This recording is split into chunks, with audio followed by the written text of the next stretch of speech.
Bueno, hola chicos, buen día, ¿cómo están? Vamos a seguir con el práctico. Entonces hoy lo que vamos a explicar, la clase de hoy, es más o menos por qué necesitamos direcciones IP y a qué nos referimos con ellas. Entonces, nosotros tenemos un dispositivo y otro dispositivo en la red. Necesitamos comunicar esto, vamos a verlo como si fueran dos computadoras, dos PC. Necesitamos comunicar dos PC.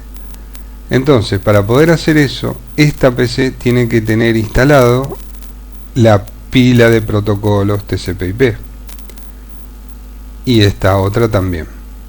Entonces, cuando yo quiera comunicarme, ya voy a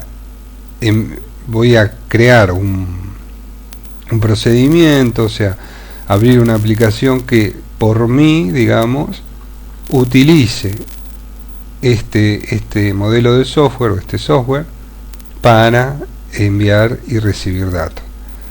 Entonces lo que va a hacer la aplicación, por ejemplo el navegador, cuando yo o cualquier aplicación que envíe un mensaje a la red,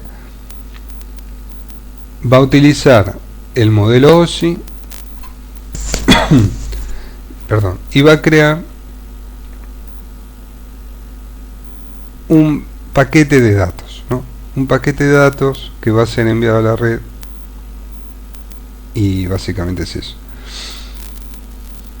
Vemos acá cómo entonces el proceso empieza, ese proceso empieza cuando yo enciendo mi computadora y utilizo una aplicación determinada, como si fuera el navegador web, por ejemplo, ¿no? Porque ven, por ejemplo, acá está el protocolo HTTP, que es el que maneja el navegador, pero podemos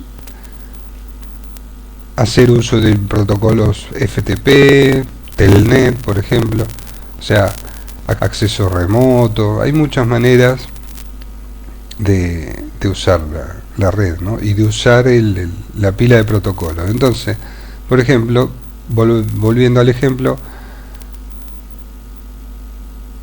estamos en una PC, abrimos un navegador web, entonces ya el navegador web, ponemos una dirección, entonces ya el navegador web se comunica con la capa 7 del modelo OSI, utiliza esa capa, a la cual entonces le va a decir, bueno, voy a usar el protocolo HTTP.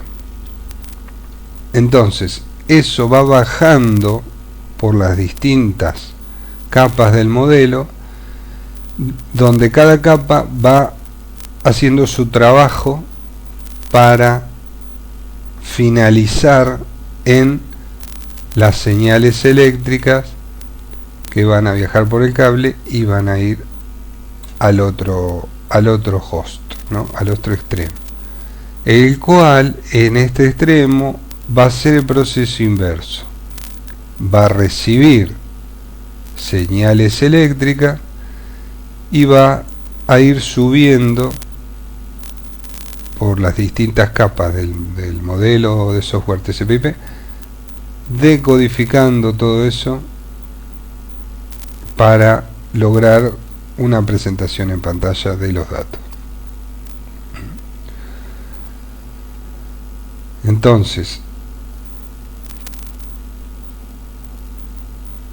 ese es el mecanismo, ¿no? Bien, entonces, ¿cómo puedo hacer yo para enviar datos de acá a acá?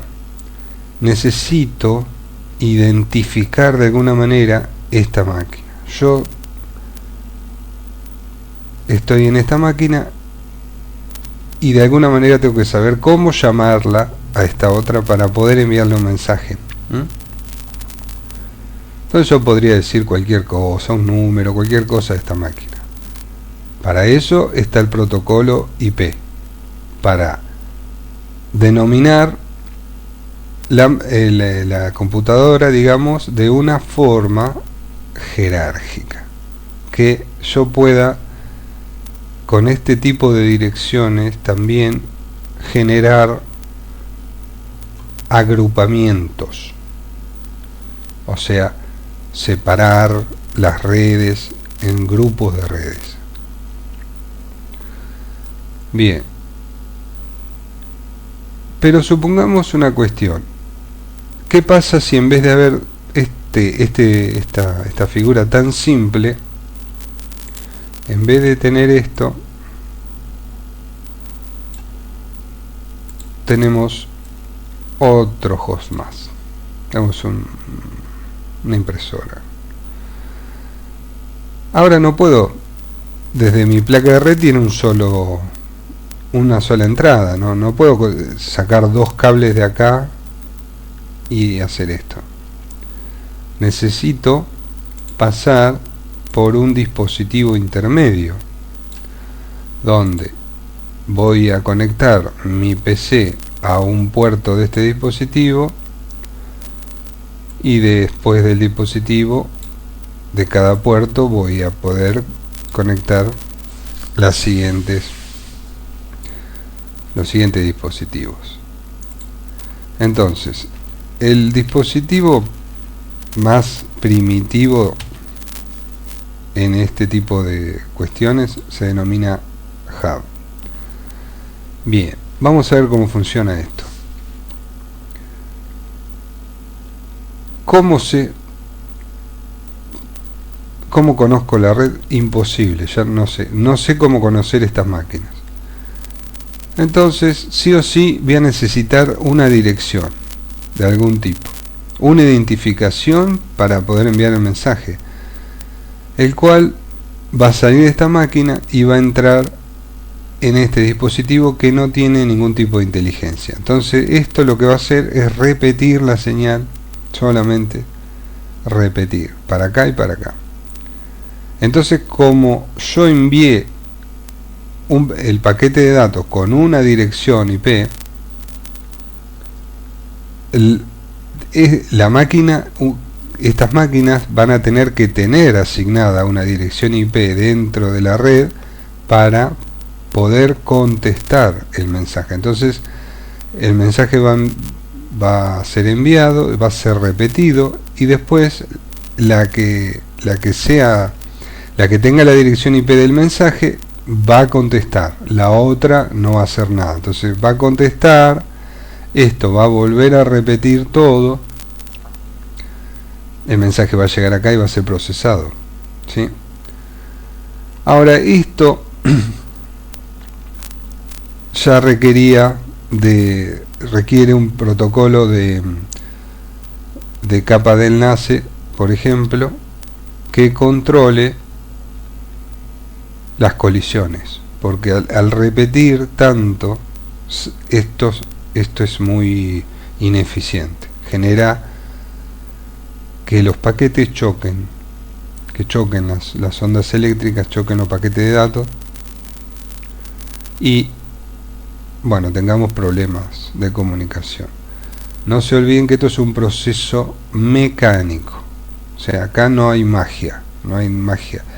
Esto es un proceso mecánico que hay una codificación mecánica, es un envío, una recepción y una decodificación, ida y vuelta.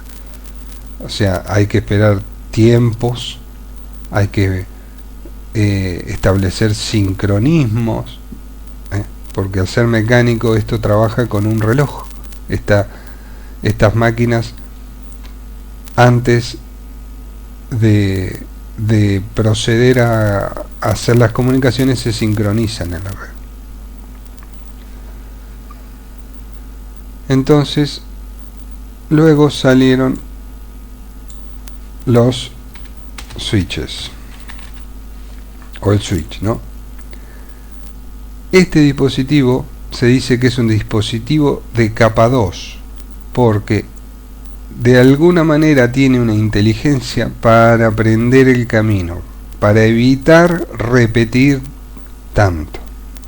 Entonces el switch, como tiene inteligencia de capa 2, cuando este host envía, el switch primero repite, y cuando este otro le contesta, el switch genera una tabla donde se aprende el caminito. Entonces a partir de que aprende, una vez que aprende el camino, ya la comunicación se da por acá y ya no repite más.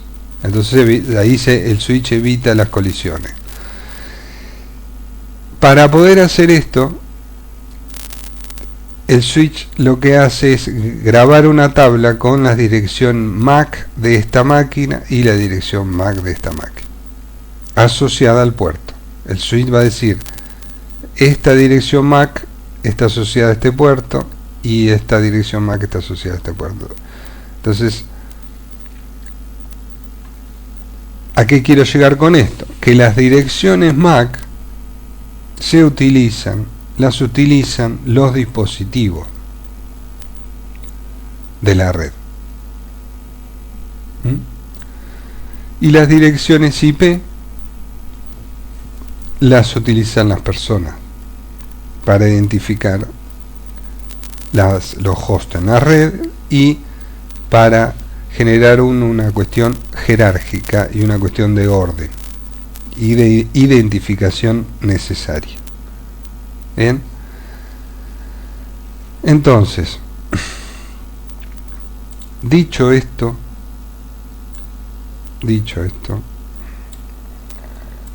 vamos a configurarle para poder comunicar las dos máquinas virtuales. Ahora sí podemos entender por qué necesitamos configurar una dirección IP a cada máquina, porque habíamos visto que la placa de red de cada máquina ya tiene una dirección MAC.